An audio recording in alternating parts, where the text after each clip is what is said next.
الحمد لله رب العالمين والصلاة والسلام على سيد الأنبياء والمرسلين محمد وعلى آله وأصحابه أجمعين. أما بعد فأعوذ بالله من الشيطان الرجيم. بسم الله الرحمن الرحيم. وأتموا الحج والعمرة لله. صدق الله العظيم. اللهم صل على سيدنا نبينا ومولانا محمد وعلى آل سيدنا نبينا ومولانا محمد وبارك وسلم.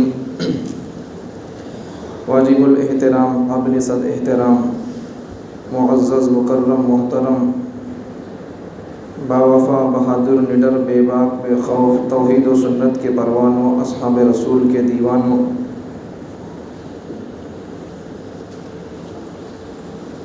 اللہ رب العزت نے اسلام کو قیامت تک آنے والے انسانوں کے لیے نظام، نصاب، ضابطہ، اصول، قانون بنا دیا ہے. اسلام کو ماننے والوں کے لیے اسلام کبھی بھی تنہا نہیں چھوڑتا. ان کو ہر موقع اور ہر موڑ پر رہبری اور رہنمائی کرتا رہتا ہے. دن میں کیا کرنا ہے، رات میں کیا کرنا ہے، اجالے میں کیا کریں، اندھیرے میں کیا کریں، رمضان میں کیا کریں، رمضان میں دن میں کیا کریں، رمضان کی راتوں میں کیا کریں، رمضان کے صبح سویرے 4 بجے کیا کریں، رمضان کی مغرب کے وقت میں کیا کریں، عشاء کے بعد کیا کریں، ذوالحجہ میں کیا کریں، ذوالحجہ کی 1ویں تاریخ سے 9ویں تاریخ تک کیا کریں، عربستان کے لوگوں کو کیا کرنا چاہیے، 9 ذوالحجہ کو کیا کرنا چاہیے، 10ویں ذوالحجہ کو پوری دنیا کے مسلمانوں کو کیا کرنا چاہیے، اس طرح اور بہت ساری باتیں. تو اسلام اپنے ماننے والوں کے لیے ہر موڑ پر رہبری رہنمائی کرتا رہتا ہے. تو اسلام کی طرف سے انسانوں کے لیے امن، سلامتی، چین، راحت اور امن کا پیغام ملتا رہے گا. لیکن مسلمانوں کو چاہیے کہ وہ اپنا مذہب جب جس وقت جس چیز کی تعلیم دیتا ہے اس کو فالو کرتے چلے جائیں. اب اسلام کیا بول رہا ہے اس کو فالو کریں. آئندہ آنے والے مہینے میں رمضان اسلام کیا سبق دے رہا ہے اس کو فالو کرتے جائیں. پھر اس کے بعد آنے والے مہینے میں اسلام کیا سبق دیتا ہے اس کو فالو کرتے چلے جائیں. مسلمان اور اسی طریقے سے ہر مذہب کا ماننے والا آدمی اپنے مذہب کو، اپنے مذہبی رسومات کو، اپنے مذہبی شرائط اور قوانین کو پابند اور اس کو فالو کرنے کی فکر میں رہتا ہے. لیکن آج بڑے افسوس کی بات یہ ہے کہ آج دوسرے مذاہب کے لوگوں کو چھوڑو، اپنے مذہب کی بات کرنا ہے. جتنا مسلمان اپنے مذہب سے ناواقف اور اپنے مذہب سے روگردانی کرتا نظر آتا ہے، اتنا کوئی اور مذہب کو ماننے والا اپنے مذہب کے قوانین اور اصول و ضوابط اور اپنے مذہب کے احکامات کی روگردانی کرتا ہو اتنا کوئی اور مذہب والا نظر نہیں آتا. بہرحال مسلمانوں کے لیے اسلام جب جس چیز کا تعلیم اور سبق دے، پیغام اور میسیج دے، اس تعلیم اور سبق کو مسلمانوں کا چاہیے کہ وہ اس سبق کو سمجھیں، پڑھیں اور اس سبق پر عمل کرنے کی کوشش کریں. اسلام کا سبق ہوتا ہے. تو اسلام کے بنیادی طور پر 5 ارکان ہیں. پیغمبر صلی اللہ علیہ وسلم کے ایک صحابی حضرت عبداللہ بن عمر رضی اللہ عنہ راوی ہیں، بنی الاسلام علی 5 شہادت اللہ الہ الا اللہ وإقام الصلاة وإيتاء الزکاة وصوم رمضان وحج البیت. تو اسلام کی بنیاد 5 چیزوں پر ہے. پہلی چیز کلمہ شہادت کی گواہی دینا، کلمہ طیبہ، کلمہ شہادت، کلمہ توحید کی گواہی دینا، اللہ کے ایک ہونے، اس کو ربوبیت اور الوہیت میں ایک ماننے کی گواہی دینا، ذات اور صفات میں ایک ماننے کی گواہی دینا. اور ساتھ میں محمد رسول اللہ صلی اللہ علیہ وسلم کو خاتم النبیین والمرسلین ہونے کی حیثیت سے نبی ماننا۔ اس کے بعد پھر نماز کا حکم جاری ہوتا ہے، عائد ہوتا ہے، لاگو ہوتا ہے۔ اس کے بعد پھر زکوٰۃ، پھر روزہ، پھر اس کے بعد میں آخری حکم جا کر ایک مسلمان پر آ کر پڑتا ہے اور اس کے اوپر لاگو ہوتا ہے، وہ ہے حج کا حکم۔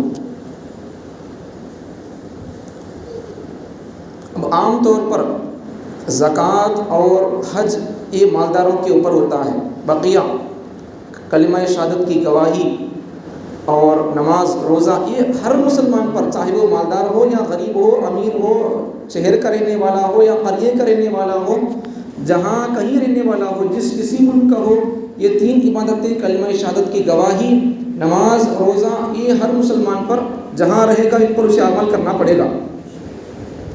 اب دو چیزیں جن کا تعلق مال سے ہے، ایک ہے زکوٰۃ، دوسرا ہے حج۔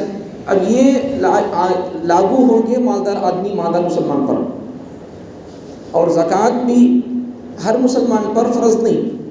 جس کے پاس مال ہو، اور مال بھی ایک نصاب ہے، اتنا مال ہونا بول کر شریعت کے حساب سے، تو اتنا نصاب کا آدمی مالک ہو گیا تو اس پر زکوٰۃ فرض اور واجب ہوتی ہے۔ اور کتنا مال ہے، اس میں سے کتنا نکلنا، یہ تمام تفصیل ہے۔ عام طور پر خطبہ اور علماء کرام، ائمہ کرام رمضان کے 4-5 جمعے اگر ہوں گے تو ان میں سے کسی ایک جمعے میں زکوٰۃ کی اہمیت اور فضیلت اور اس کے احکامات اور مسائل کو بیان کرنے کے لیے طے کر دیتے ہیں، اس لیے کہ عام طور پر لوگوں کا رجحان اور خیال ہوتا ہے کہ رمضان میں زکوٰۃ ادا کر دیں گے تو ثواب زیادہ ملے گا۔ حالانکہ بات اور مسئلہ یہ ہے کہ آدمی کے مال پر جب سال گزرتا ہے تب مال کی زکوٰۃ ادا کرنا پڑے گا، چاہے وہ رمضان ہو، شوال ہو، ذی القعدہ ہو، ذی الحجہ ہو، جو مہینہ ہو۔ آپ کے پاس مال آ کر آپ کاؤنٹ کریں، حساب کریں، گنتی کریں، آپ کے پاس مال کب آ گیا۔ اب اگر مال آ گیا آج جمادی الثانی کی شاید آج پہلی تاریخ ہوگی، اگر جمادی الثانی کی اگر پہلی تاریخ ہے تو پھر اگلے سال جمادی الثانی کے مہینے تک آپ کے پاس وہ مال ہے، کتنا مال ہے اسے ٹالی کر کے حساب کر کے 40واں حصہ اللہ کے نام پر زکوٰۃ دینا بھی فرض ہوگا۔ پہلے مال نصاب کے بقدر مال ہونا، پھر اس کے بعد اس پر سال گزرنے کے بعد پھر اس پر 40واں حصہ دینا واجب ہوگا۔ یہ تمام قوانین ہیں۔ اب یہ ایک بات سمجھنے کی، نماز آپ جہاں چاہے ادا کرو، ادا ہو جائے گی۔ پہلی بات تو بتا دیا کہ 3 عبادتیں کلمہ شہادت کی گواہی، نماز اور روزہ، یہ 3 احکامات تمام مسلمانوں پر جہاں بھی رہیں ان پر عمل کرنا ضروری ہوگا۔ اب یہ جو دوسرے 2 احکامات ہیں، اسلام کی بنیاد 5 چیزوں پر ہے، کلمہ شہادت کی گواہی، نماز قائم کرنا، زکوٰۃ ادا کرنا، روزہ رکھنا، حج کرنا ہے۔ تو ان میں سے 3 چیزیں کلمہ شہادت کی گواہی، نماز قائم کرنا اور روزہ رکھنا، یہ سب پر عائد ہو جائیں گے، چاہے مسلمان غریب ہو، مالدار ہو، شہر کا ہو، بستی کا ہو، قریے کا، جہاں کہیں کا رہنے والا ہو، 3 چیزیں ہر مسلمان پر عائد ہو جائیں گی۔ بقیہ جو 2 چیزیں ہیں، ایک ہے زکوٰۃ اور دوسرا ہے حج، تو یہ 2 عبادتوں کا تعلق چونکہ مال سے ہے، مالداروں سے ہے، اس لیے ان کو ادا کرنے کے لیے مال ہونا پڑے گا۔ اب زکوٰۃ دینے کے لیے ایک نصاب ہو، پھر اس پر سال گزرے، اس کے بعد پھر اسے 40واں حصہ کاؤنٹ کر کے، حساب کر کے، ٹالی کر کے 40واں حصہ نکالنا پڑے گا۔ اب لیکن آج جو بات آپ کو پیغام اور حالات کے حساب سے جو تیاری مسلمانوں کی ذمہ داری آپ کو بتانا ہے آج کے جمعے میں، وہ ہے حج کی فضیلت، اہمیت، مسلمانوں کا اس کے تحت بیدار ہونا، جن پر حج فرض ہے ان کو ادا کرنے کی ترغیب دلانا۔ یہ آج کے جمعے کا ٹاپک اور عنوان ہے۔ تو حج، زکوٰۃ آپ بتائیں، ایک علمی نقطہ اور پوائنٹ سمجھو۔ نماز آپ جہاں چاہے پڑھ سکتے ہیں، ہماری اس مسجد میں پڑھیں گے تو نماز قبول ہوگی، اگر نندیال میں جا کر نماز پڑھیں گے ادا نہیں ہوگی، یا پھر کسی اور جگہ جنگل میں آدمی کام کر رہا، نماز کا وقت ہو گیا ہے، نماز پڑھے گا تو ادا، ایسی بات نہیں ہے۔ آپ نماز جہاں بھی پڑھو، وقت ہو گیا نماز کا، آپ جہاں چاہے نماز پڑھو، وضو کے ہاتھ میں قبلے کی طرف رخ کر کے، شرائط کے ساتھ، پاک جگہ کو آپ دیکھ کر تلاش کر کے، پاک کپڑے ہو، جسم پاک ہو، قبلے کی طرف رخ ہو، نماز کی نیت کر کے آپ جہاں نماز پڑھیں، چاہے مسجد میں نماز پڑھیں، آپ کھیت کے اندر کام کر رہے ہیں، وقت ہو گیا، آپ وہاں اگر نماز پڑھ لیں گے نماز ہو جائے گی۔ روزہ بھی ویسا ہی ہے، اب یہاں ہماری اس گاؤں کے مسلمان روزہ رکھیں گے تو قبول ہوں گے، دوسرے قریبوں کے دوسرے شہروں کے مسلمان روزہ نہیں رکھیں گے یا رکھیں گے تو قبول نہیں ہوں گے، ایسی بات نہیں۔ جہاں بھی آپ روزہ رکھو پابندیوں کے ساتھ، اصول اور قواعد کے ساتھ، اسلامی اصول قواعد کیا ہے، کب تک سحری کرنا، کب روزہ کھولنا، روزہ رکھنے کے بعد کن چیزوں کی پابندی کرنا ہے، کن سے بچنا ہے، وہ تمام چیزوں کا آدمی خیال کر کے روزہ رکھے گا، جہاں بھی آدمی روزہ رکھے گا اس کا روزہ ہو جائے گا۔ کلمہ شہادت کی گواہی ہے، کلمہ شہادت کی گواہی، اب ہم سب مسلمان ہیں، اگر کوئی آدمی غیر مسلم آدمی اسلام کی تعلیمات سے سمجھ کر اس کو پڑھ کر اور اسلام کا سبق اور اسلامی تعلیمات عین انسانی فطرت کے مطابق ہے، دنیا کے اندر کوئی ایسا مذہب نہیں ہے کہ وہ انسانیت کا سبق دیتا ہو اور انسانی سبق اور انسانیت کا سبق اتنا خیال کر کے دیتا ہو۔ اسلام کے علاوہ کوئی اور مذہب نہیں ہے، اسلام کی حقانیت کو سمجھ لیا، اسلام کی حکمتیں کیا سمجھ لیا، اسلام کے کس حکم میں کیا حکمتیں اور کیا راز ہے سمجھ لیا، اسلام بہت اچھا مذہب ہے، اور اسلام کی حکمت کو اور اسلام کے اندر جان کی حفاظت کے لیے کتنا خیال کیا گیا ہے اس کو سمجھ لیا، جان کا اسلام کے اندر کتنا خیال کیا گیا ہے۔ اس سے پہلے کبھی جمعے کے تو بتایا تھا میں اسلام کے تعلیمات بتاتے ہوئے کہ دنیا کے کسی دھرم کے اندر جتنا اسلام جان کی حفاظت کا خیال کیا ہے اتنا کوئی اور دھرم خیال نہیں کرتا۔ مثال کے طور پر ایک مثال اسی میں دیا تھا جمعے کے موقع پر، پھر آج سن لو۔ ایک آدمی کوئی غیر مسلم آدمی اسلام کے اندر جان کی کتنی حفاظت کا خیال کیا گیا ہے اس کو سمجھ کر اور اسے پڑھ کر کتنی جان کی حفاظت کا خیال اسلام کے اندر ہے یہ ساری چیزیں سمجھ کر اسلام قبول کر لیا، تو وہ سمجھانے کے لیے اسلام کے اندر جان کی کتنی حفاظت کا خیال کیا گیا سمجھانے کے لیے۔ اب نماز پڑھ رہی ہیں ہم لوگ، مثال کے طور پر نماز پڑھ رہی ہیں، جنگل کے اندر کوئی آدمی نماز پڑھ رہا ہے، یہاں اگر نماز پڑھ رہی ہے تو مسجد کے اندر سانپ گھس کر آ گیا، یا جنگل کے اندر آدمی نماز پڑھ رہا سانپ آ گیا یا بچھو آ گیا، اب اس وقت کیا کرنا چاہیے؟ اسلام کیا کہتا ہے؟ اسلام کیا کہتا ہے؟ اسلام کی تعلیمات کیا ہے؟ حدیث میں پیغمبر صلی اللہ علیہ وسلم کیا کہتے ہیں؟ اب عبادت نماز کتنی بڑی عبادت ہے، عبادت نماز کا درجہ عبادتوں میں اسلام میں انسان کے جسم میں جو درجہ سر کا ہے وہ درجہ اسلام میں نماز کا ہے۔ اب سر نہیں تو آدمی نہیں رہ سکتا، ہاتھ نہیں تو آدمی گزارا ہو جائے گا، پیر نہیں تو گزارا ہو جائے گا، اور کوئی اور چیز نہیں ہے، آنکھ نہیں ہے گزارا ہو جائے گا، اور کوئی اور چیز نہیں ہے گزارا ہو جائے گا کیسا کہ میرا مشکل سے، لیکن اگر سر نہ ہو تو پھر انسان کا گزارا مشکل ہو جائے گا۔ انسان کا جو درجہ جسم میں سر کا ہے وہ درجہ اسلام میں نماز کا ہے، تو کتنے بڑا درجہ اسلام کے اندر نماز کا، تو اتنے بڑے درجے کی عبادت۔ اور ایک بات بھی سن لو، اگر کوئی آدمی اگر مسلمان ہو گیا اسلام قبول کرے، کوئی غیر مسلم آدمی اگر اب اس وقت میں نماز قائم کرتا ہوا، اگر اس وقت میں اگر اسلام قبول کر لیا، اسے نماز پڑھنا نہیں آتا، اسے رکوع کرنا نہیں آتا، اسے سجدے میں کیا پڑھنا نہیں معلوم، رکوع میں کیا پڑھنا نہیں معلوم، رکعت کہاں تک اٹھا کر ہاتھ بننا چاہیے نہیں معلوم ہے، رکعت بننے کے بعد کیا پڑھنا معلوم نہیں ہے، رکعت بننے کے بعد پہلے کیا دعا پڑھنا معلوم نہیں ہے، دعا کے بعد پھر کیا پڑھنا معلوم نہیں ہے، پہلے کون سا سورہ پڑھنا، اسے سورہ آتے ہی نہیں، کچھ بھی معلوم نہیں ہے نماز کا طریقہ، پھر بھی اسلام یہ کہتا ہے کہ اگر کوئی آدمی اب اگر کوئی غیر مسلم آدمی اسلام قبول کر لے گا تو اسلام یہ چاہتا ہے کہ وہ آدمی اسلام قبول کرنے کے بعد نماز پڑھے، اگرچہ اسے نماز پڑھنا نہیں آتا ہے، رکعت پڑھنا معلوم نہیں ہے، کچھ بھی نہیں آتا ہے، اب وہ کیا کرنا چاہیے؟ اسلام تو کہتا ہے اب تو اسلام قبول کر لیا ہے، تجھے نماز پڑھنا تیرے پر فرض ہو گئی ہے، اب کئی سانس پر معلوم نہیں تو کیسے پڑھنا چاہیے؟ تو کتابوں میں لکھا ہے، علماء نے لکھا ہے کہ جس آدمی کو جو پرانا نمازی ہے اس کے بازو میں کھڑ کر پرانا نمازی پرانا مسلمان جیسا اٹھتا بیٹھتا جھکتا اٹھتا ہے، جیسا منڈی پھیرتا ہے ان جیسا کرتا ہے، وہ غیر مسلم آدمی جو اب اسلام قبول کیا نیا مسلمان ہے وہ پرانا مسلمان جیسا نماز کرے گا، اٹھا بیٹھے گا، وہ نوا مسلمان بھی اس کی نقل کر کے اپنی نماز پوری کر لے۔ تو اسلام چاہتا ہے کہ اگر اب کوئی غیر مسلم آدمی اب اسلام قبول کرے تو اس کے سر سے ایک نماز بھی چھوٹ جائے، یہ اسلام کو پسند نہیں ہے۔ مطلب کیا؟ اب اسلام قبول کر دیا تو بس اسے نماز کا وقت ہو گیا، اسے نماز پڑھنا چاہیے، چاہے نماز پڑھنا اسے نہیں آتا لیکن پرانے مسلمان کے بازو کھڑ کے وہ جیسا اٹھتا بیٹھتا ہے اس کی کاپی کر لے، آہستہ آہستہ سے سیکھنا چاہیے، سیکھنا پڑے گا اسے۔ تو اسلام کی اہمیت معلوم ہو گئی، اسلام کے اندر نماز کی اہمیت معلوم ہو گئی۔ ایک تو مثال سر کی دے کر بتایا آپ کو، دوسری مثال اگر کوئی آدمی نماز اب اسلام قبول کر لیا تو اس کے اوپر نماز فرض ہو جائے گی، سیکھا نہیں ہے، آتا نہیں ہے، کیا پڑھنا معلوم نہیں، یہ سب نہیں ہے، پرانا مسلمان جیسا کرے گا، اب نئے مسلمان کو جو پرانا مسلمان کرے گا ویسا ایسے کرنا پڑے گا۔ تو اسلام چاہتا ہے کہ اس کے سر سے ایک وقت کی نماز بھی نہ چلے جائے۔ تو اسلام کے اندر نماز کی کتنی اہمیت ہے، کتنا درجہ ہے اسلام کے اندر نماز کا۔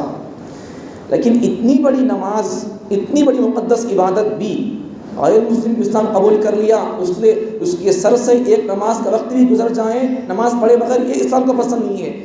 ایسی مقدس عبادت نماز جس کا درجہ اسلام کے اندر ایک انسان کا درجہ جسم کے اندر سر کا ہے، وہ درجہ اسلام میں نماز کا ہے، تو ویسی اگر مقدس عبادت، عظیم عبادت اگر آدمی پڑھ رہا ہو، چاہے مسجد کے اندر پڑھ رہا ہو یا جنگل کے اندر پڑھ رہا ہو، اگر کوئی نماز کے دوران، نماز پڑھتے وقت میں کوئی جانور آ گیا، کوئی موذی جانور آ گیا، سانپ آ گیا، بچھو آ گیا، کوئی اور جانور آ گیا، درندہ آ گیا، اب ایسی مقدس عبادت جس کا درجہ اسلام کے اندر سر کے برابر ہے، اب ویسی عبادت کرتے ہوئے بھی سانپ اور بچھو کے آنے پر اسلام کیا کہتا ہے؟ اسلام کے اندر جان کی کتنی حفاظت کا خیال کیا گیا ہے، یہ بتانا چاہتا ہوں آپ کو۔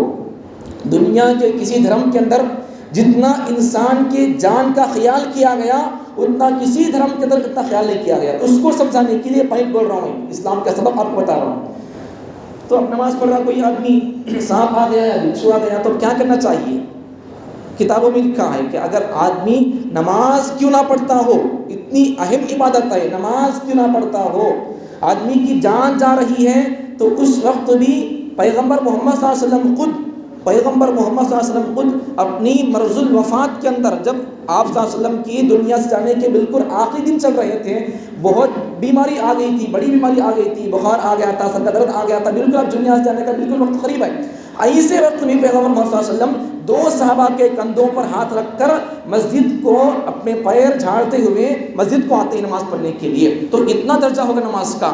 تو ویسی نماز جب آدمی پڑھ رہا ہے، تو ویسی نماز پڑھتے ہوئے بھی اگر کوئی جانور آ گیا، سانپ بچھو آ گیا، تو ویسی اہم عبادت کو کرتے ہوئے بھی اسلام کے اندر جان کا اتنا خیال کیا گیا ہے کہ آدمی نماز کو توڑ دے، سانپ اور بچھو کو مار کر اسے ہٹائے، بعد میں پھر نماز پڑھے۔ سمجھ میں آ گئی بات؟ تو یہ قانون جانوں کی حفاظت کا اتنا خیال، آپ سوال کر کے دیکھیں کسی غیر مسلم سے، کسی یہودی سے، کسی عیسائی سے، کسی چرچ کے فادر سے، کسی گرو سے، کسی پنڈت سے آپ سوال کر کے دیکھیں، آپ کے دھرم کے اندر عبادت کرتے ہوئے اس قسم کا اگر مسئلہ آ گیا، سانپ آ گیا، بچھو آ گیا، آپ اپنی مقدس پوجا اور عبادت کے اندر لگے ہوئے ہوں، اس وقت میں اگر سانپ بچھو آ گیا تو آپ عبادت توڑ کے جا سکتے ہیں، جانے کی تو کوئی اجازت نہیں ہوگی۔ کیا جواب دیں گے؟ جواب نہیں ہوگا، جواب نہیں ہوگا۔ سمجھ میں آگے بات؟ اسلام کتنا پیارا مذہب ہے، جان کی حفاظت کا اتنا خیال کیا گیا۔ تو بتانا کیا چاہتا ہوں آپ کو میں، اگر کوئی غیر مسلم آدمی اسلام قبول کر لیا، تو اسلام قبول کرنے کے بعد اس کے اوپر سب سے بڑی چیز جو عائد ہوگی اس کے اوپر، وہ چیز کون سی ہے؟ نماز ہوگی۔ تو 3 عبادتیں اسلام کی بنیاد میں سے، کلمہ شہادت کی گواہی دینا، نماز اور روزہ، یہ تینوں عبادتیں اب اگر کوئی آدمی اسلام قبول کر لے گا اس پر بھی عائد ہو جائے گی۔ اب یہ 3 عبادتیں، کلمہ شہادت کی گواہی، نماز، زکوٰۃ، روزہ، یہ 3 عبادتیں جہاں کہیں بھی رہو آپ اسے ادا کرنا پڑے گا۔ اب 2 عبادتیں، زکوٰۃ اور مال، ان کے لیے مال کی ضرورت پڑتی ہے۔ اب زکوٰۃ کی بات تو آپ کو بتا دیا، ایک نصاب کے بقدر اتنا مال ہونا بول کر شریعت کے اندر ہے، اتنا مال ہونا، پھر اس پر سال گزرنا۔ اللہ کی طرف سے کتنی ہمارے اوپر رحم اور مہربانی کرم، دیکھو ذرہ نوازی اللہ کی طرف سے۔ اگر اللہ ایسا بولتا، اب ہمارے لیے اسلام کی طرف سے قانون کیا زکوٰۃ کے بارے میں، 40واں حصہ حساب کر کے دینا ہے۔ 100 روپے اگر ہوں تو پھر اس میں سے 2.5 روپے دینا، 100 روپے میں سے 2.5 روپے نکالنا مشکل نہیں، آسان ہے۔ 2 روپے کیا مشکل ہوگی، 2.5 روپے کیا 8 آنے، 2 روپے 8 آنے کیا مشکل ہوگی، معمولی چیز ہے۔ اگر اللہ تبارک و تعالیٰ، ابھی آسانی ہے نہیں ہے، 100 روپے میں سے 2.5 روپے زکوٰۃ نکالنا، وہ بھی ایک نصاب کے بقدر مال ہو تو کیا مشکل کام ہے۔ اگر اللہ تبارک و تعالیٰ اگر ایسا بول دیتے کہ تمہیں کتنا کمائی کی وہ سارا مال تم میرے نام پر خرچ کرنا، اگر اللہ ایسا بولتا تو کوئی ظلم نہیں ہے، حق وہی ہے۔ ان زندگی دیا سو، ان کمانے کی طاقت دیا ہے، ہاتھوں میں پیروں میں ان طاقت دیا، اور سمجھنے کا ملکہ ان دیا، مینٹالٹی، دماغ، ذہانت ان دیا ہے۔ اب ہم اپنے دماغ کو استعمال کر کے کماری، کھاری، پیری بولے تو یہ اس کا عطا، اس کی دین نہیں، اب اگر پورا کما کو پورا خرچ کر دو بولتا تو کوئی یہ ظلم نہیں ہے، یہی حق ہے، انصاف یہی ہے. لیکن اللہ کیا بول رہا؟ تمہارے پیسوں میں سے زکوٰۃ ایک نصاب کے بقدر مال ہو، پھر اس پر سال گزرے، سال گزرنے کے بعد 2.5 روپے زکوٰۃ نکلو، ہر 100 روپے پر 2.5 روپے. اس کے لیے مال اتنے قانون زکوٰۃ کے لیے. اب پھر کیا دوسری چیز ہے مال کے حساب سے، وہ ہے حج. اب یہ زکوٰۃ کی بات بھی وہی ہے، زکوٰۃ کی بات وہی ہے. جیسا نماز پڑھنا ہے تو آپ جہاں نماز پڑھیں گے ہو جائے گی، جنگل کے اندر نماز پڑھو وقت ہو گیا، یہاں نماز پڑھو نماز ہو جائے گی. روزہ آپ یہاں رکھو یا پھر جنگل کے اندر جا کر روزہ رکھو، جہاں آپ کریں گے وہ ادا ہو جائے گا. زکوٰۃ آپ یہاں ہو کر یہاں کے غریبوں کو دے یا پھر دوسرے جگہوں کے غریبوں کو آپ مال پہنچاؤ. آپ جہاں کہیں یہ عبادتیں ادا کرو، کلمہ شہادت کی گواہی، نماز، روزہ اور زکوٰۃ، یہ 4 عبادتیں ایسی ہیں کہ یہ ان 4 عبادتوں کو آپ جہاں رہ کر ادا کریں گے وہ ادا ہو جائیں گی. اب 5ویں جو عبادت ہے حج کی عبادت، وہ آپ نہیں کہاں بھی جا کر کریں گے آپ وہ ادا نہیں ہوگی. یہاں ادا کرنا بول کر بول رہی آپ، حج کرنا بول کر بول رہی یہاں مسجد میں بیٹھ کر نہیں ہوگا، یہاں حج ادا نہیں ہوگا. نندل کی مرکز کو جب آپ طواف کریں گے، بڑی مرکز ہے، اچھا کام ہوتا ہے، ہمیں وہاں طواف کریں گے، بزرگ آتے رہتے ہیں وہاں، جماعتیں آتی رہتی ہیں وہاں پر، اور بہت سارے مسلمانوں کو وہاں جمع غفیر ہوتا رہتا ہے، دعائیں ہوتی رہتی ہیں، تہجدیں پڑھتے رہتے ہیں لوگ، تعلیم ہوتی رہتی ہے، قرآن کا حلقہ لگتا رہتا ہے. اس لیے ہم وہاں حج کریں گے، ادا نہیں ہوگا. اب کیا کریں گے؟ اب حیدرآباد کے چارمینار اور جامع مسجد کو جا کر طواف کریں گے، کیا بہت ساری پبلک ہوتی ہے وہاں پر، مسجد فل ہوتی ہے، طواف کریں گے نہیں ہوگا. اب کیا کریں گے؟ آپ کہاں جا کر کریں گے؟ گلبرگہ چلے جائیں گے یا پھر اجمیر چلے جائیں گے، حضرت کے وہاں مزار کا طواف کریں گے. بہت سارے لوگ رہتے ہیں وہاں، جمع غفیر رہتا ہے، لوگوں کا جمگٹا رہتا ہے، وہاں اگر جا کر ہم طواف کریں گے حج نہیں ہوگا. اب کیا کریں گے؟ دلی نظام الدین کے پاس بہت سارے ہزاروں کی سووں کی جماعتوں کا آنا جانا رہتا ہے، بزرگان دین رہتے ہیں وہاں پر. اب وہاں اگر ہم جا کر طواف کریں گے حج ہوگا کیا؟ نہیں ہوگا. اب کیا کریں گے؟ حتیٰ کہ حضرت محمد صلی اللہ علیہ وسلم کی قبر کا بھی طواف کریں گے تب بھی حج نہیں ہوگا. اللہ کے بعد جن کا مرتبہ ہے ان کی قبر کا طواف اور چکر لگا کر آدمی حج کی نیت کر کے طواف کرتا گھومتا ہے، تو اللہ کے بعد جن کا مرتبہ ہے ان کی قبر کا طواف کرنے سے بھی حج ادا نہیں ہوگا، اور ویسا کرنے سے شرک ہوگا الٹا. اب ہمیں آج بہت سارے لوگوں کا ذہن، دل، دماغ اور علم سے دوری کی وجہ سے لوگوں کے عقیدے برباد ہو گئے. تو لوگوں کا، بہت سارے لوگوں کا خیال اور گمان، بعض لوگ نہ بولتے مالدار لوگوں کا حج مکے میں ہوتا ہے اور ہم جیسے غریب لوگوں کا حج اجمیر میں ہوتا ہے. کہاں اجمیر میں حج ہوتا بھائی؟ ان اجمیر والے حضرت کو پوچھو کہ انہوں حج کرنے کے لیے کہاں گئے تھے. اجمیر والے حضرت کو پوچھو، جو لوگ یہ بولتے نہیں مالداروں کو لوگ مکے میں ہوتا ہے، غریبوں کو غریب لوگوں کا حج اجمیر میں ہوتا ہے، تو اجمیر والے حضرت سے پوچھو کہ حضرت بندے نواز، خواجہ غریب نواز، تمہیں حج جب کرنے کا تم کو ارادہ ہوا تھا، تمہیں جب اپنی زندگی میں حج کرے تھے تو تمہیں کہاں جا کر حج کرے؟ ان کو خود پوچھو انہوں کہاں جا کر حج کرے تھے. عجیب زمانہ ہے، عجیب دور سے گزر رہے ہیں لوگوں کے عقیدوں کے اگر 100 حصے بنا دیے جائیں یا 1000 حصے بنا دیے جائیں، لوگوں کے عقائد 1% صحیح نہیں ہے. نہ عقیدہ توحید میں برابر ہے. عقیدہ توحید ہی اسلام کے عقائد میں سے بنیادی بیسکلی عقیدہ ہے. اگر عقیدہ توحید ہی نہ رہا تو پھر کوئی عمل قبول نہیں ہوگا. تو بیسکلی بنیادی عقیدہ اسی پر ہم مضبوط نہیں ہیں.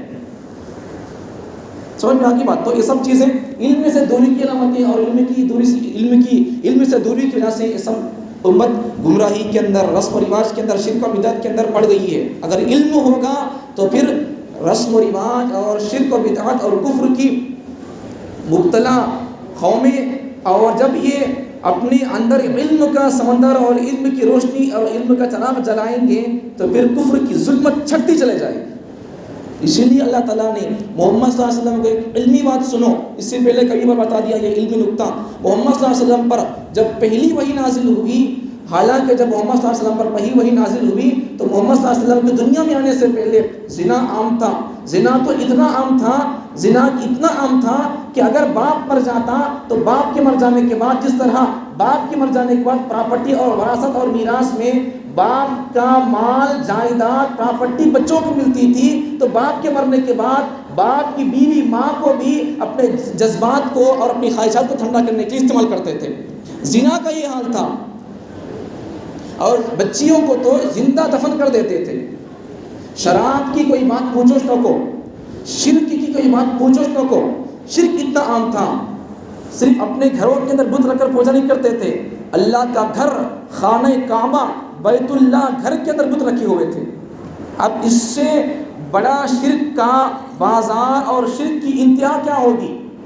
شرک کی انتہا کیا ہوگی؟ خود خانہ کعبہ کے اندر بت رکھے ہوئے تھے، زنا عام تھا، اور زنا بھی کتنا عام تھا، ماں سے زنا ہوتا تھا، اور ظلم اتنا عام تھا، قتل و غارت گری اتنا عام تھی کہ خود اپنی بچیوں کو پیدا ہونے کو، گھر میں بچی کے پیدا ہونے کو معیوب سمجھتے تھے، اور بچی جب پیدا ہو جاتی تو چہرے اتر جاتے تھے، بچی کو زندہ دفن کر دیتے تھے۔ یہاں ایک بات بتاتا ہوں آپ کو، جو حرکت اسلام سے پہلے یا پیغمبر صلی اللہ علیہ وسلم کے دنیا میں آنے سے پہلے جو حرکت کفار مکہ مشرکین مکہ کرتے تھے، تو یہ بات کو سامنے رکھ کر بتاتا ہوں کہ جو حرکت مشرکین مکہ اسلام سے پہلے کرتے تھے، بچوں کو دفن کر دینا، درگور کر دینا، زندہ درگور کر دینا زمین کے اندر، تو یہ حرکت آج ہمارے مسلمان بھی کر رہے ہیں، آج کے دور کے مسلمان کر رہے ہیں۔ ایسا کبھی سمجھ میں نہیں آ رہا۔ دو باتیں ہوں گی، یا تو علم سے دوری اور اسلام سے واقفیت نہیں ہوگی، یا پھر دوسرا اسٹیپ کیا، دوسری بات اپنی بچیوں کو مار دینا، آپریشن کرا دینا، یا پھر ٹیبلیٹس اور گولیوں کے ذریعے سے حمل کو گرا دینا۔ یہ کام یہ حرکت کرنے کا ایک وجہ تو یہ کہ آدمی کو اسلام کی تعلیمات کیا ہے معلوم نہیں ہوگا، دوسری وجہ آپ کا دل پاس ہو جائے گا، آپ برداشت کریں نہ کریں، مجھے تو حق اور سچ کہنا ہے۔ دوسری وجہ، ایک وجہ تو ناواقفیت، اسلام کے تعلیمات سے دوری، دوسری وجہ یہ کہ ہو سکتا ہے کہ یہ آج کا جو آدمی اپنی بیوی کے پیٹ کی حمل کو گرا رہا ہے، شاید کہ یہ پیغمبر صلی اللہ علیہ وسلم کے زمانے کے یا پیغمبر صلی اللہ علیہ وسلم کے آنے سے پہلے کے مشرکین کی اولاد سے اس کا تعلق ہو، اس کی نسل سے ہو، اسی لیے یہ کام کر رہا ہے۔ بات بڑی کر دیا، لیکن حق اور سچ کی بات ہے۔ جو آدمی جس نسل سے ہوتا ہے، اپنے باپ دادا کے رسم و رواج کو کرنے کا بھی شوق دیتا اور بڑے زبردست کرتا اسے۔ اسی لیے پیغمبر صلی اللہ علیہ وسلم جب قربانی کے بارے میں پیغمبر صلی اللہ علیہ وسلم سے جب صحابہ نے پوچھا یہ قربانی کیا ہے، تو پیغمبر صلی اللہ علیہ وسلم نے کیا فرمایا صحابہ سے، ہی سنت ابیکم ابراہیم۔ آدمی کو جب آپ کہو گے کسی آدمی کو، کوئی بھی آدمی جو کوئی کام کر رہا ہو غلط کام، تو اسے بولو چھوڑ دو، جو جی بول کر بولو، تو کیا بولتے لوگ، پہلے سے کرتے آ رہی حضرت، یہ اب تمہیں کیا بولتے ہیں، سو ہمارے بول کر بولتے۔ تو پیغمبر صلی اللہ علیہ وسلم بولے سو صحابہ کو یہ قربانی کیا ہے، تو پیغمبر صلی اللہ علیہ وسلم نے کیا فرمایا، یہ سنت ابیکم ابراہیم، یہ تمہارے باپ حضرت ابراہیم کی سنت ہے۔ تو آدمی کو اپنے باپ دادا کے حوالے سے سمجھائیں گے، دیکھو تمہارے باپ دادا ایسا کرتے تھے بول کر بولیں گے، تو آدمی شوق سے کرے گا۔ تو جو لوگ اپنے بیویوں کے حمل کو خواہ کوئی وجہ نہیں ہے گرا رہی، بولے تو ایک بات یا تو اسلامی تعلیمات سے ناواقفیت ہوگی، دوسری بات یا تو پھر مشرکین مکہ سے ان کا نسلی تعلق ہوگا، اس لیے وہ کام کر رہے ہیں۔ اپنے باپ دادا جو کرتے تھے وہی کام آج کر رہے ہیں، نہیں ہے تو بھی چھوڑ دو، کرو نہ کوئی سے چھوڑ دو۔ اسلامی تعلیمات کیسے سمجھو، جو آدمی روزی روٹی کے ڈر سے اپنی بیوی کی حمل کو کر دیتا ہے، بچے کو قتل کر دیتا ہے گولی کے ذریعے سے، آپریشن کے ذریعے سے، وہ ظالم ہے، قاتل ہے، اللہ کے دربار میں سے سوال کا جواب دینا پڑے گا۔ اور آج ہمارے معاشرے میں اس قسم کے لوگ کتنے ظالم قاتل ہوں گے، اپنے بیویوں کے پیٹ سے حمل کو گرانے والے کتنے ہوں گے، سمجھ میں آتی بات، یہ اللہ کا کرم ہی ہے۔ تو بہرحال بات کہیں سے کہیں چلے جا رہی ہے۔ تو بات کیا بتا رہا تھا آپ کو، یہ چار عبادتیں، کلمہ شہادت کی گواہی، نماز، روزہ، حج، یہ چار عبادتیں آپ جہاں چاہے کر سکتے ہیں، لیکن حج ایک ایسی عبادت ہے کہ اسے ادا کرنے کے لیے اجمیر کو بھی نہیں، گلبرگہ کو بھی نہیں، اور کہاں نظام الدین کو بھی نہیں، اور پیران پیر محمد عثمانی کے درگاہ کے پاس بھی نہیں، امام ابو حنیفہ کے درگاہ کے پاس بھی نہیں، اور کہاں محمد صلی اللہ علیہ وسلم کی قبر کے پاس بھی نہیں ہوگا حج۔ کہاں ہوگا حج؟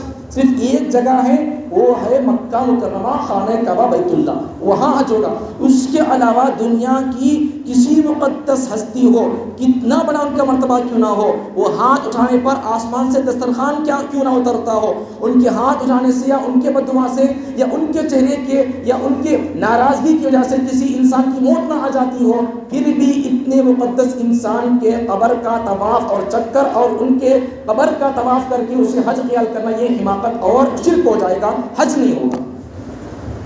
حج کیا ہوگا؟ حج صرف خانہ کعبہ کے اندر ہوگا، وہاں ہوگا، وہاں جا کر وہ کرنا پڑے گا۔ تو یہ ساری باتیں آپ کو بتا دیا میں، چار عبادتیں عام ہیں، جہاں چاہے کر سکتے ہیں، لیکن حج کرنے کے لیے مکہ مکرمہ کو جانا پڑے گا۔ اب آج آپ سوال کریں گے حج کا من نہیں چل رہا ہے، لیکن آپ حج کے بارے میں کیوں بول رہی ہیں؟ حج کے بارے میں کیوں بول رہی ہیں؟ آج روزانہ کیا کی بولتے تھے، کوسا کی قصہ، کیا کی ڈانٹتے تھے، کیا کی تھوکتے تھے، تو حج کے بھی اس بارے میں آ گئے۔ اس لیے اس بارے میں آ گیا، آج اس ٹاپک کو اس لیے لے کر آ گیا کہ بہت سارے مسلمانوں پر حج فرض ہو جاتا ہے، لیکن وہ لوگ حج کرنے پر ترغیب اور زور اور اس پر توجہ فکر نہیں کرتے۔ اس پر بہت سارے نیکی کے کام کر لیں گے اور بہت سارے شرک کے کام کرنے کے اوپر پیسہ خرچ کریں گے، لیکن جو اپنے اوپر فرض ہو چکا اسلام کی طرف سے حج، اس سے ادا کرنے کے لیے توجہ اور اس کی فکر نہیں کریں گے۔ ایک بات تو ان کے سامنے حج کرنے پر کیا فائدہ ہے وہ معلوم نہیں ہوگا، یا پھر نہ کرنے پر وعید کیا ہے وہ معلوم نہیں ہوگا۔ اس وجہ سے ہماری قوم حج فرض ہونے کے باوجود بھی میرے پاس نہیں ہے، یا پھر اب کہیں کو کرنا، میں بڑے ہو کو کر لیتا ہوں، بوڑھا ہو کو کر لیتا ہوں، 40 سال بعد کر لوں گا، میرے بال جب پک جائیں گے تب کر لوں گا، میرے پورے بچوں کو شادی کر کے پراپرٹی، جنگلاں، گھراں، گاڑیاں سب کو بانٹ دے کر، سب سے ہاتھ دھو لے کر سب میں کروں گا۔ اس قسم کا خیال اگر آدمی پر حج فرض ہو گیا ہے تو یہ سب خام خیالی ہے، بیکار کی خیالی ہے۔ آدمی کو جب فرض ہو گیا ہے تو آدمی کو حج کرنا چاہیے۔ ارے آدمی استنجا آ گیا، پیشاب آ گیا تو آدمی نہیں سوچتے تو میں سب کی شادی کر کے، سب کے میں رشتے لگا کر، سب کو پراپرٹی سب کو تقسیم کر کے، سب کے گھر بنا کر، سب کو جنگلہ دے کر جاؤں گا، ایسا سوچتا آدمی؟ استنجا آ گیا تو سوچنا بھی چاہیے، سوچتا بھی نہیں آدمی، ضرورت ہے کرے جاتا ہے۔ اب یہ اسلام کی طرف سے آ رہا بھی فرض، یہ اللہ کی طرف سے قانون آ جا رہا بولے تو پھر اس کے بارے آدمی اس فرض کو ادا کرنے کے بارے میں آدمی کہیں کو سوچ رہا، بوڑھے ہونے کو کہیں کو سوچ رہا، عمر 50 سال کراس کرنے کو کہیں کو سوچ رہا، سب کی شادیوں کو آدمی کہیں کو سوچ رہا۔ یہ سب ہماری خام خیالی ہے۔ ایک بات یاد رکھو، ہمارا خیال یا ہمارے بول لینے سے یا ہمارے سوچ لینے سے وہ دین نہیں بنتا۔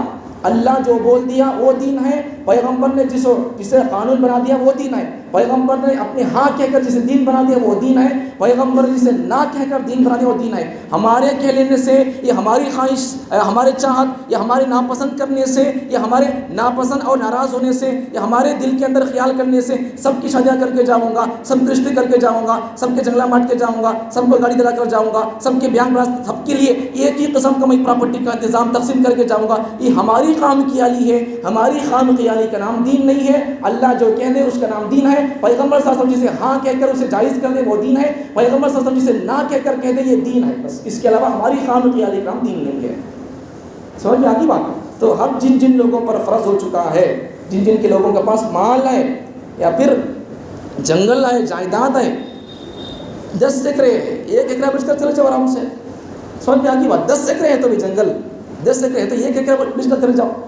10 پراپرٹیاں ہیں یا پھر 10 پلاٹاں ہیں، 1 پلاٹ کر کے جا سکتے لوگ، لیکن جانے پر توجہ نہیں دیتے، جاؤ بولے تو کیسا بول کر بولتے۔ یہ سب ہماری خام خیالی ہے۔ جانا چاہیے، حج فرض ہو گیا تو پھر جانا چاہیے، نہیں جائیں گے تو پھر کیا ہو جائے گا، نہیں جائیں گے تو کیا ہوگا پھر۔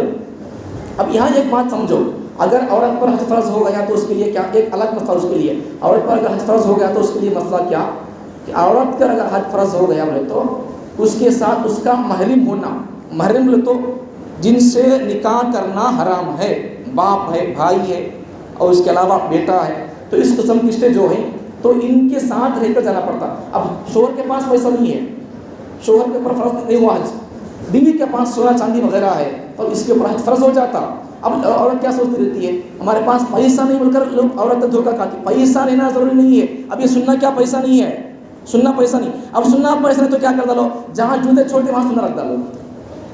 سننا قیمت ہے، مال ہے، اس کی حیثیت ہے، اس کے واسطے سے کیا کرتی، کمرے میں پھر چھوٹا کمرہ، پھر اس کے اندر گینوا، پھر چور کا وہ دروازہ، پھر اس کے اندر سائڈ کا دروازہ، پھر اسے لاک، پھر اس کنجی کہاں رکھتے، دیکھو اس کی اہمیت ہے، اس کی قدر ہمارے پاس ہے۔ تو پھر یہ سننا بھی پیسہ 600، اصل میں پیسہ، سننا پیسہ اصل میں، سمجھ میں آ گیا نہیں؟ تو سننا ہے تو کیا حج فرض ہو جاتا، اسے بیچ کر جاؤ، بیچتا ہے تو پھر اتنا بیچ کر جا سکتے، بیچتے نہیں، ان کو معلوم نہیں میری بات، ان کو بتاتے نہیں ہمیں لوگ، ان کو سناتے نہیں، اس قسم کی تقریریں، اس قسم کے حکمات ان کے پاس بیان ہوتے نہیں، یہ ہماری قصور، ہماری غلطی ہے۔ اگر ان کے پاس اس قسم کے عنوانات پر اگر بتایا جائے گا ان کے اوپر کیا فرض ہے، کیا ذمہ داری ہے، کیا واجب ہے، زکوٰۃ کتنا دینا ہے، کتنا سننا ہے، کتنا چاندی ہے، تو پھر ان کو یہ باتیں بتائیں گے تو ان کو فرض ہو جائے گا۔ تو عورت کے لیے الگ مسئلہ کیا ہے کہ اگر اس کے پاس مال ہے، سننا ہے، چاندی ہے یا کچھ بھی اس کے پاس اگر فرض ہو گیا حج پر، تو اس کے حج کو جانے کے لیے صرف پیسہ ہونے سے حج اس کے اوپر فرض نہیں ہوتا، ساتھ میں اس کا محرم ہونا شرط ہے۔ باوا کی، شوہر کی، بیٹا کی، کون کی ہونا اس کے لیے، نہیں تو پھر حج نہیں کر سکتی ہو، اکیلی عورت جا نہیں سکتی. سمجھ میں آ کی بات ہے. اتنے حالات اچھے نہیں ہیں آج. ایک قصہ، ایک عورت حج کے لیے چلے گئی، خود عورت چلے گی، تنہا عورت چلے گئی، حج فرض ہو گیا بول کر. جاننے کے بعد کیا ہوا معلوم؟ گئے سال کا قصہ ہے.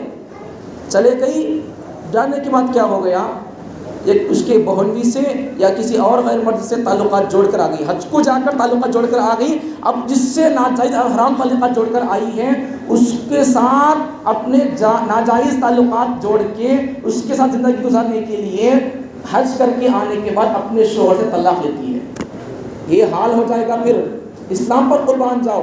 پیغمبر صلی اللہ علیہ وسلم نے کیا فرما دیا، اللہ کا قانون کیا کہتا ہے، عورت پر اس قسم کے فتنے پیدا ہو جائیں گے. اس لیے اللہ نے کیا فرما دیا، پیغمبر نے کیا فرما دیا، تنہا عورت پر اگر حج فرض ہو جائے تو پھر تنہا عورت حج کو جا نہیں سکتی جب تک کہ اس کے ساتھ کوئی اس کا محرم نہ ہو، باپ، شوہر، بیٹا. اگر یہ نہیں ہے تو اس کے اوپر حج فرض نہیں ہوگا. حج فرض ہو کر بھی جب تک اس کے ساتھ محرم نہیں ہوگا تب تک وہ نہیں کر سکتی. نہیں تو اور ایک اس کے لیے ہیلا اور آئیڈیا بہانا کیا ہے. آج اگر عورت کے پاس 2 آدمیوں کا خرچ اٹھانے کا پیسہ ہے، ایک اس کا اور دوسرا اور ایک آدمی کا، وہ حج کا پیسہ اٹھا سکتی ہے، خرچ اٹھا سکتی ہے، تو ایسے وقت میں اپنے شوہر کو کہہ کر لے کر جا سکتی ہے. دیکھو جی حج میرے اوپر فرض ہو گیا، واجب ہو گیا، اب میں اسلام کہتا ہے میں جا نہیں سکتی، فتنے کے اندر مبتلا ہو جاؤں گی، اجازت نہیں اسلام کہتا ہے، تو اس لیے میرے پاس پیسہ اللہ کہے جی چلو میں ساتھ میں تمہارے کو لے کر جاؤں گی، خرچہ میں اٹھاؤں گی. اگر ایسا لے کر جاتی ہے تب جائز سے جا سکتی ہے. تنہا عورت حج کو جا نہیں سکتی. تو آج میں اس عنوان کو کیوں بتا رہا ہوں کہ اس لیے کہ اس مہینے کی 20 تاریخ تک جن لوگوں پر حج فرض ہو چکا ہے، جن کے پاس پیسہ ہے، کیش ہے، جنگل ہے، جھاڑ ہے، یا پھر گھراں ہے، یا آپ کے پاس جگہ وغیرہ ہے، تو ان جگہوں میں سے، جنگلوں میں سے ایک چیز آپ چھوٹی چیز بیچیں گے تو آپ کو پیسہ آ جائے گا جانے کا. آپ جا سکتے ہیں. اس دسمبر، اس مہینے کی 2023 کے یہ چلتا تو جو مہینہ دسمبر کا ہے، آج 15 تاریخ ہے، 5 دن باقی ہے. 5 دن کے اندر آپ نیشنل کالج کے پاس جا کر آپ اپنے حج کو جانے کی پوری کارروائی عامل کے ذریعے سے عرضی پیش کرنا، تیاری کرنا، پاسپورٹ بنانا ہے، وہ ساری تیاری 2024 میں اگر حج کو جانا ہے تو وہ تیاری اب سے آج کرنا پڑے گا. یہ 5 دن آپ کے پاس تیاری کی ہے، میرے پاس تیاری کی ہے. جن لوگوں پر حج فرض ہو چکا ہے وہ لوگ حج کو جانے کی تیاری کوشش کریں. اگر حج کو نہیں جائیں گے تو پھر کیا ہو جائے گا. اگر جو آدمی پہلے فجر سن لو، جو آدمی حج کرتا ہے وہ آدمی اگر گناہ نہیں کرتا حج کو جانے کے بعد تو اللہ تعالیٰ اس کو ایسا پاک صاف کر دیں گے گناہوں سے. جس دن وہ آدمی پیدا ہوا تھا تو اس کے اوپر ایک ہی گناہ نہیں تھا، تو ویسا اللہ تعالیٰ حج کرنے کے وجہ اللہ ویسا پاک صاف کر دیں گے. یہ فضیلت رہی. وعید کیا ہے؟ اگر پیغمبر صلی اللہ علیہ وسلم نے فرمایا جس کے پاس استطاعت ہے، کر سکتا ہے، فرض ہے، واجب ہو چکا حج، پھر بھی نہیں کرتا ہے، تو پیغمبر صلی اللہ علیہ وسلم نے ارشاد فرمایا کہ اگر وہ آدمی استطاعت کے بعد حج نہیں کرتا ہے تو اس کی مرضی ہے، چاہے تو وہ یہودی ہو کر مر جائے، چاہے تو وہ عیسائی ہو کر مر جائے، مجھے کوئی پرواہ نہیں ہے. اب پیغمبر اگر کہہ دے، اب ایک بات یہاں علمی بات نوٹ کرو، پیغمبر محمد صلی اللہ علیہ وسلم کو مکے کے اندر کافرہ کتنا ستائے تھے. اونٹ کی اوجڑی، گندگی کی اوجڑی لا کر نماز کی ہاتھ میں ڈال دیے تھے. اتنا ستائے، اتنا ان کو تکلیف دی ہے. جب پیغمبر صلی اللہ علیہ وسلم مکہ جب فتح ہو رہا تھا، مکے کو فتح کرنے کے لیے جب آ گئے تھے تو لوگوں کو معاف کیے نہیں کیے. لوگ سب ڈر رہے تھے. ہمیں تو اب لوگ کیا سمجھ رہے تھے، اب تو ہم ان کو فل ستا دیے تھے، اب ہم کو ہمارا جان کا بدلہ لے لیں گے انہوں. تو ایک صحابی کہنے لگے تھے آج الیوم یوم الملحمہ، آج جان کا بدلہ جان کا لینا ہے، خون خرابہ کر کے رہیں گے آپ آج.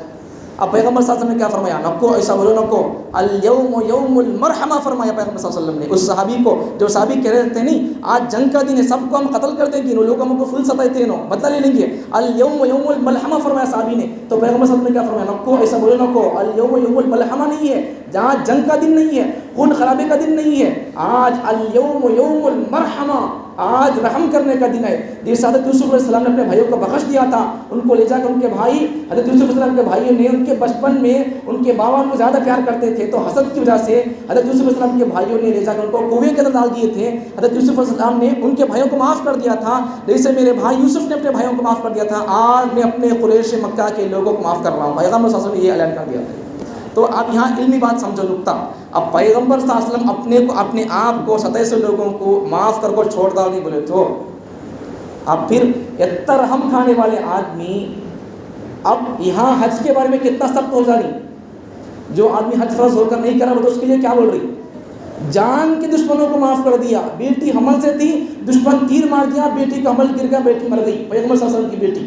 وہی صرف جان دشمنوں کو معاف کر دیا، لیکن جب بات شریعت کی آ گئی، فرض کی آ گئی، واجب کی آ گئی، حق کی بات کرنے کا جب موقع آ گیا تو ڈنکے کی چوٹ میں بیان کرنا چاہیے، کسی کا خوف کھائے بغیر کھل کر بولنا چاہیے، شراب حرام ہے حرام کھل کر بولنا چاہیے، سود حرام ہے حرام کھل کر بولنا چاہیے، ڈٹنا نہیں ہے، ڈرنا نہیں ہے، کسی کے ڈر سے بیان کرنے والا یہ پیغمبر صلی اللہ علیہ وسلم کا عاشق اور وارث نہیں ہو سکتا۔